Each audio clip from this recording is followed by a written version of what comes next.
The U.S. military on Saturday carried out its first airdrop of humanitarian aid into Gaza. This eyewitness video shows 2 U.S. military planes flying over the central Gazan city of Deir al-Balah. U.S. officials say more than 38,000 meals were airdropped over southwestern Gaza in a combined effort with Jordan, reaching the northern part of the Strip later in the day. The move comes a day after over 100 Palestinians were killed while scrambling for flour near Gaza City, a violent scene that underlined the growing humanitarian catastrophe after months of Israeli siege. Israel blamed most of the deaths on swarming crowds and said troops only later fired on people, quote, in a limited response after feeling they posed a threat. Teman-teman, sering nggak kalian lihat berita atau footage soal kondisi rakyat Palestina sekarang? Kalau iya, pernah nggak kalian kepikiran sebenarnya Indonesia udah ngapain aja sih buat bantu Palestina? Pernah kepikiran kayak gitu? Palestina, sebuah negara yang udah berjasa buat Indonesia, menjadi salah satu negara yang mengakui Indonesia merdeka saat dulu Indonesia baru merdeka. At Kamal Adwan Hospital in northern Gaza, pediatrician Imad Dardona says he cannot help more than half of the babies and children that come into his care because there is not enough food and he has no supplies left. In its latest analysis of the situation, the World Health Organization found that 1 in 6 children in the northern part of the enclave was acutely malnourished. At a United Nations briefing on Friday, a spokesperson said that 4 children died in the hospital overnight. Not far from the hospital, hundreds of people can be seen rushing an aid truck on Saturday in this video obtained by Reuters. Before the conflict, Gaza relied on 500 trucks with supplies entering daily. The UN Palestinian Refugee Agency UNRWA said on Friday that during February, an average of nearly 97 trucks were able to enter Gaza each day, compared with about 150 a day in January. The White House said on Friday that the airdrops would be a sustained effort and that Israel supported the measure, despite being resistant to calls to allow more aid into the Strip. Washington is arming Israel and considers it one of its closest allies in the region. After receiving a portion of airdropped aid on Saturday, this displaced man in Gaza City expressed frustration at receiving help from a country that he says is part of this crime against Gaza. Facing pressure at home and abroad, the Biden administration is also considering shipping aid by sea from Cyprus, according to a U.S. official. Okelah, tanpa berlama-lama lagi, dan daripada bingung sendiri, langsung aja kita bahas. Apa aja peran dan pengaruh Indonesia dalam konflik Palestina dan Israel ini? Stay tuned!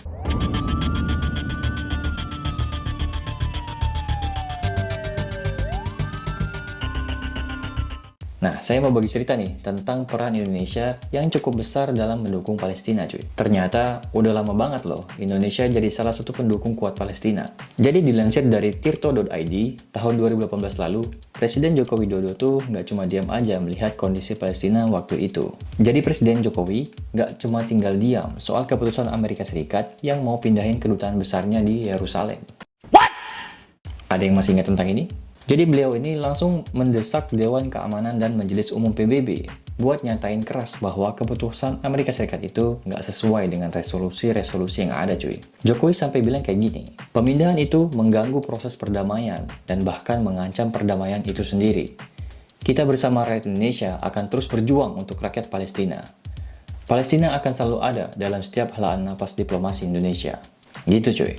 Saat membuka konferensi ulama trilateral antara Afghanistan, Indonesia, dan Pakistan di Istana Kepresidenan Bogor, Jawa Barat pada tanggal 11 Mei 2018 lalu, cuy. Sangar. Nice. Kalimat itu menunjukkan betapa seriusnya Indonesia dalam mendukung Palestina, cuy.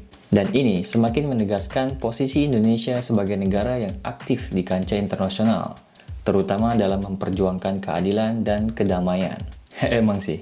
Negara kita kalau soal perdamaian nggak serius, cuy. Mantap dah. Oke.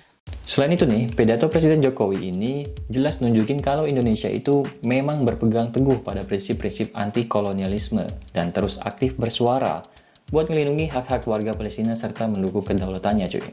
Sekarang ini aja, Indonesia bahkan mutusin buat nggak menjalin hubungan diplomatis sama Israel. Walaupun di sisi lain, hubungan perdagangan tetap berjalan. Ini salah satu bukti ketegasan kita dalam membela Palestina, cuy. Gak berhenti di situ, dikutip dari Tempo di tahun 2021, pemerintah kita punya komitmen buat ngasih bantuan sebesar 2,3 juta US dollar buat membantu Palestina, cuy. Wow, banyak juga. Oh my god! Wow! Bantuan ini dikirim melalui UNRWA yang menangani pengungsi Palestina di Timur Tengah, cuy. Dan juga lewat International Committee for the Red Cross. Nah, karena di tahun 2021 itu terjadi pandemi, Menteri Luar Negeri kita, Bu Retno Marsudi, menekankan pentingnya akses yang adil dan merata terhadap vaksin COVID-19 buat semua negara, termasuk Palestina. Dalam pembicaraannya, Bu Retno menegaskan dukungan Indonesia buat kemerdekaan Palestina, yang menurutnya bisa dicapai melalui negosiasi dengan Israel. Pendekatan Indonesia dalam mendukung Palestina ini selalu berlandaskan pada resolusi Dewan Keamanan PBB dan parameter internasional yang telah disepakati, cuy. Termasuk solusi dua negara. Dari sini, kita bisa garis bawahi kalau Indonesia nggak cuma aktif dalam masalah kemanusiaan dan advokasi politik aja, cuy, tapi juga terlibat dalam upaya global melawan pandemi, sambil tetap mendorong perdamaian di Timur Tengah. Keren. Ini tuh menunjukkan betapa kompleks dan luasnya diplomasi Indonesia yang berusaha keras mengatasi berbagai isu global dari kesehatan sampai ke konflik internasional, cuy.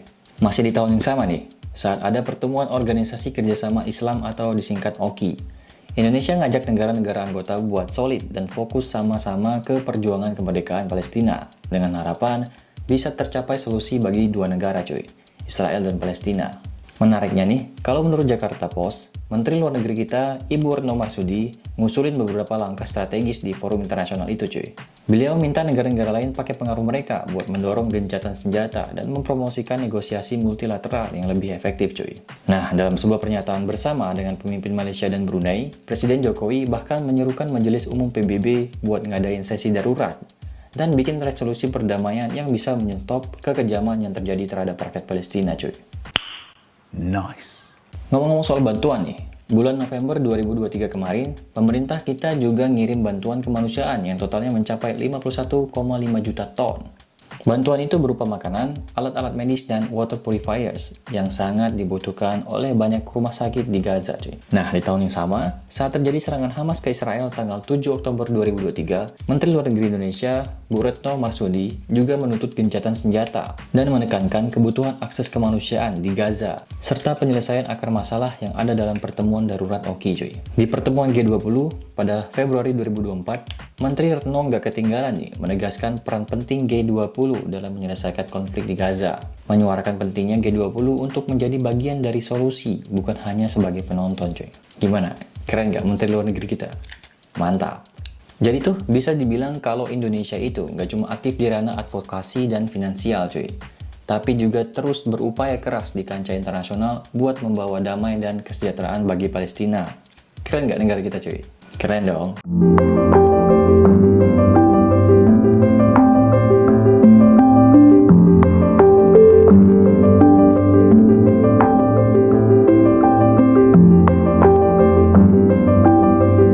Alhamdulillah, jadi hari ini ya, tadi tepatnya pukul 9 pagi kita di Kairo langsung diterima oleh pejabat dari Kementerian Kesehatan yang di Mesir. Sana kita sudah serah terima tadi langsung barang-barang yang dibawa oleh kita ya, delegasi, para kesehatan dan obat-obatan nilai $1 juta. Tadi setelah resmi diserahkan dan sudah ada penandatanganan berita acara penyerahan, dan juga langsung dibawa untuk melihat secara langsung pasien-pasien yang karena konflik di Palestina. Paling tidak tadi kita masuk ke 5 ruangan melihat korban-korban ya. Kita juga memberikan bantuan. Kalau kita lihat apapun yang dilakukan oleh pemerintah Mesir kepada para pasien-pasien ini sudah cukup baik ya. Bahkan korban-korban yang bom itu juga bisa dibantu. Dan mudah-mudahan dengan bantuan dari pemerintah Indonesia,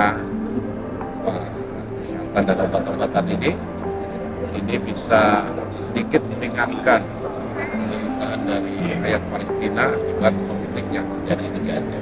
Nanti kita akan berbicara ya, koordinasi terus, apakah perlu ada delegasi lanjutan, tim dokter dan sebagainya ini kita.